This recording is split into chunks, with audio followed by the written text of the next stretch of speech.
Sejauh mana kita juga boleh mengingatkan gitu, takutnya jadi kayak Mengingatkan itu adalah tugas setiap muslim. Makanya kan tadi contohnya sudah jelas bahwasanya kita hidup di satu kapal.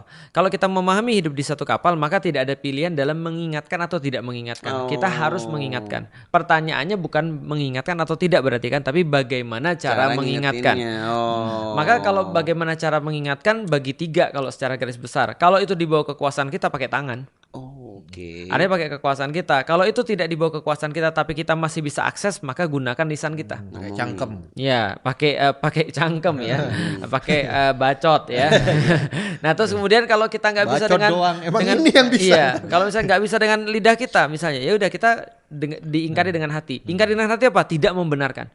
Tidak melike. Tidak permisif juga tadi berarti ya. Betul, tidak nge-like, tidak ngasih komentar-komentar yang mendukung, support dan segala macam. Itu secara umum. Tapi kalau kita bahas lagi secara apa detail lagi ya, tentu aja ada waktu yang tepat, ada misalnya media yang tepat, ada orang yang tepat dan seterusnya. Nah, itu harus dicari terus-menerus, tapi mengingatkan itu harus pasti. Oke. Gitu. Dan